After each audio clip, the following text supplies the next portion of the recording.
তাদের পাশে দাঁড়িয়েছেন, তার জন্য দলের পক্ষ থেকে এবং আমার ব্যক্তিগত পক্ষ থেকে আপনাদেরকে আন্তরিকভাবে ধন্যবাদ।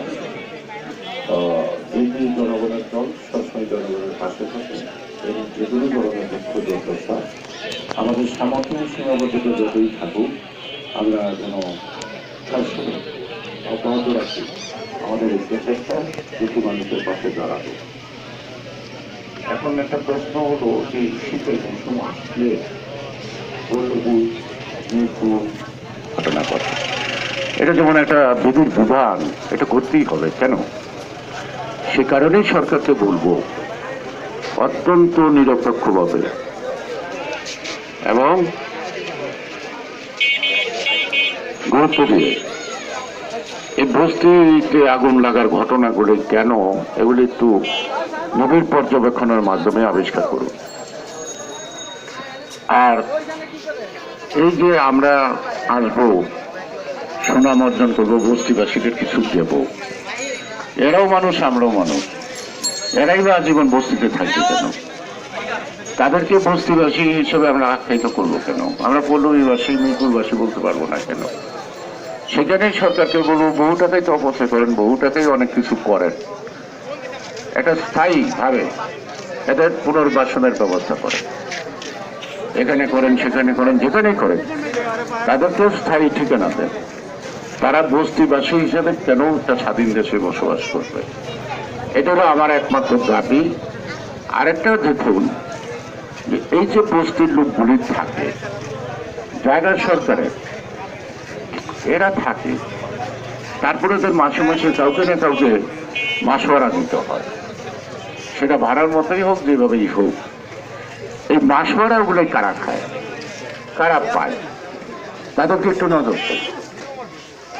কারণ এই বস্তি যদি উঠে যায় তাহলে তাদের মাসোয়ারাটা বন্ধ হয়ে যাবে। সেই কারণেই বছরে এক একবার করে আগুন লাগতে হয়, যাতে সকলের দৃষ্টি বস্তিবাসীদের উপর আসে, মানবিক কারণে তাদের পাশে দাঁড়ায়, এমন একটা দাবি উঠে যেন তারা এখানে থাকতে পারে। আমার মনে হয় এটাই আমার ধারণা। আমার এর বাইরে অন্য কিছু আছে বলে আমার ধারণা নাই। সেই কারণেই এই যে সুবিধাবাদী বিনা পুঁজিতে সরকারি জায়গার মধ্যে ছোট ছোট ডেরা তুলে, মাসে যে ভাড়া তুলে, আপনি টাকা খরচ করে যদি একটা বিল্ডিং করেন, আনুপাতিক হারে ভাড়া হচ্ছে অনেক অনেক কম। এই ছোট্ট একটা, আবার সকালে একজন উঠে যাবে কিন্তু বিকালে আরেকজন এসে বসে, অর্থাৎ খালি থাকে না একদিনের জন্য। যদি এক মাসের জন্য আসে 1500 টাকা দেয়, 15 দিন পরে যদি জায়গা ওই 1500 টাকাই থাকে, আবার আরেকজন আসলে আবার 15 দিনের জন্য আবার আরেকজনকে 1500 টাকা দিতে হয়। তো এটা একটা ভালো ব্যবসা। এর সাথে কারা জড়িত, সেগুলোই সরকার ইচ্ছা করলে পারে। এই পারার কাজটা করেন দয়া করে। আর রাজনৈতিকভাবে তো কথাবার্তা বলি, প্রতিদিনই বলি। আজকে আর কি বলবো, আমাদের এখন দরকার দেশের মধ্যে একটা গণতন্ত্র। আর গণতন্ত্র না থাকলে আইনের শাসন হয় না। আর গণতন্ত্রে থাকলে কোনো সাংবিধানিক প্রতিষ্ঠান নিরপেক্ষভাবে কাজ করতে পারে না। রাষ্ট্রের সাংবিধানিক প্রতিষ্ঠানগুলি তার নিজস্ব চিন্তাধারার মধ্যে ন্যায় নীতি যদি প্রতিষ্ঠিত করতে না পারে, তাহলে জনগণ তার সুফল পায় না। জনগণ নানাভাবেই নিগৃহীত হয়, নির্যাতিত হয়। এই অবস্থার মধ্যে দেখেন, গণতন্ত্র নাই, গণতন্ত্র আমি বলি না, এখন 100% ব্যক্তিতন্ত্র। একটা ব্যক্তির ইচ্ছা অনিচ্ছার পুরো দেশ আজকে চলছে। আমার মনে হয় যে আমাদের যে গণতন্ত্রের আন্দোলন করতে গিয়ে আমরা দেশ স্বাধীন করেছি, রক্ত দিয়েছে আমাদের ভাইরা, জীবন দিয়েছে আমাদের ভাইরা, আমার মনে হয় সেই স্বাধীনতার মূল চেতনা বোধ আজকের এই বিজয়ের মাসে আমাদের গণতন্ত্র পুনরুদ্ধারটা খুব জরুরি। অর্থাৎ ব্যক্তিতন্ত্র নিপাত যাক, গণতন্ত্র মুক্তি পাক, এটাই আমার আহ্বান। সবাইকে ধন্যবাদ, এবং যারা আজকে এই আয়োজন করছেন, উপস্থিত হয়েছেন, তাদের আবার দলের পক্ষ থেকে অশেষ অশেষ ধন্যবাদ। আমি বিশ্বাস করি আপনারা সবসময় জনগণের পাশে থাকবেন।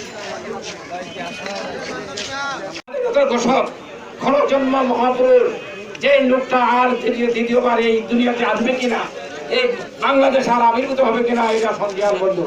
জিয়াউর রহমান জীবনকে ভয় করেন নাই, দেশের জন্য, দেশের মানুষের জন্য উনি জীবন মন্ত্রী, সফল প্রধানমন্ত্রী, দেশের উন্নয়নের যিনি মানে অগ্রযাত্রা সৃষ্টি করেছিলেন। খালেদা জিয়া আজকে কারাবন্দী, খালেদা জিয়া আজকে সংখ্যা জীবন সংকটাপন্ন। বন্ধুরা আমার, সবাই আমাদেরকে দোয়া করতে হবে অচিরেই যেন এই সরকার খালেদা জিয়াকে মুক্ত করে দেন, খালেদা যেন সুস্বাস্থ্য নিয়ে দেশ পরিচালনা আবার ভূমিকা রাখতে পারে। বন্ধুরা আমার, যার প্রতীক্ষায় বাংলাদেশ, স্বাধীনতার দশক জিয়াউর রহমানের সুযোগ্য সন্তান, খালেদা জিয়ার সুযোগ্য সন্তান তারেক রহমান, যার প্রতীক্ষায় বাংলাদেশ, যিনি আসবেন গিরের বেশে, সেই নেতার প্রতীক্ষায় আমরা প্রতীক্ষিত।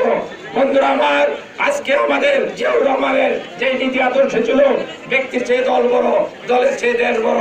তাই বন্ধুরা আমার, আজকে ব্যক্তি নয়, দল নয়, দেশের স্বার্থে আজকে আমাদেরকে উৎসর্গ করতে হবে, আমাদেরকে ঐক্যবদ্ধ হবে, এই গণতন্ত্র ফিরে আনতে হবে, খালেদা জিয়াকে মুক্ত করতে হবে।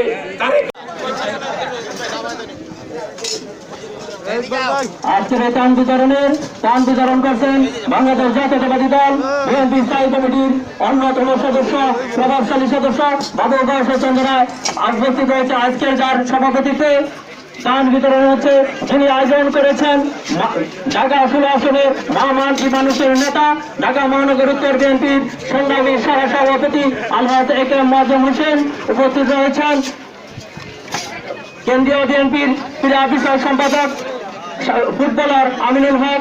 উপস্থিত রয়েছেন 2 নম্বর ওয়ার্ড বিএনপির সাধারণ সম্পাদক নজরুল ইসলাম মজুবার। উপস্থিত রয়েছেন থানা ছাত্রদের ভাইস প্রেসিডেন্ট বাপ্পি রায় সহ অন্যান্য, ঢাকা মহানগর ছাত্র থানা ভাইস প্রেসিডেন্ট বাপ্পি জামাল হোসেন বাপ্পি।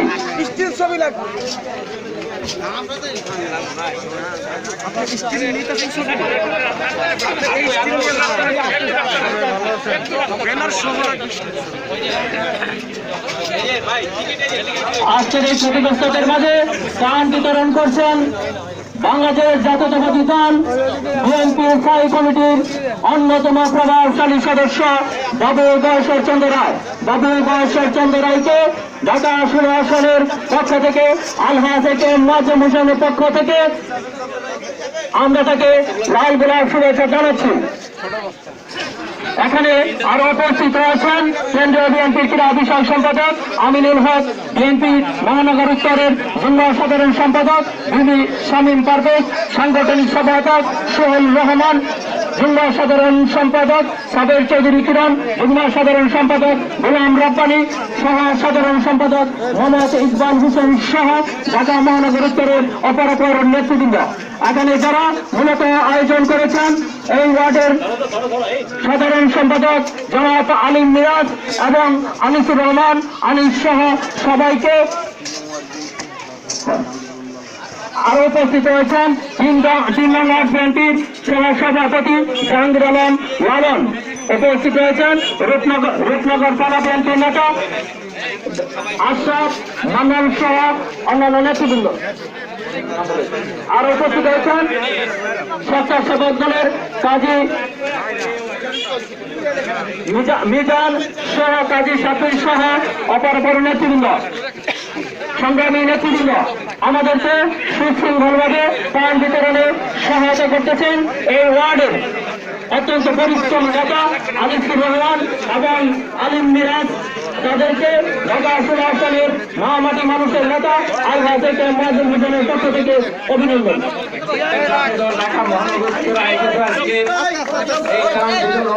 প্রধান আকর্ষক, প্রধান অতিথি বিএনপির স্থায়ী কমিটির অন্যতম সদস্য সাবেক মন্ত্রী বাবু গয়েশ্বর চন্দ্র রায় উপস্থিত আছেন।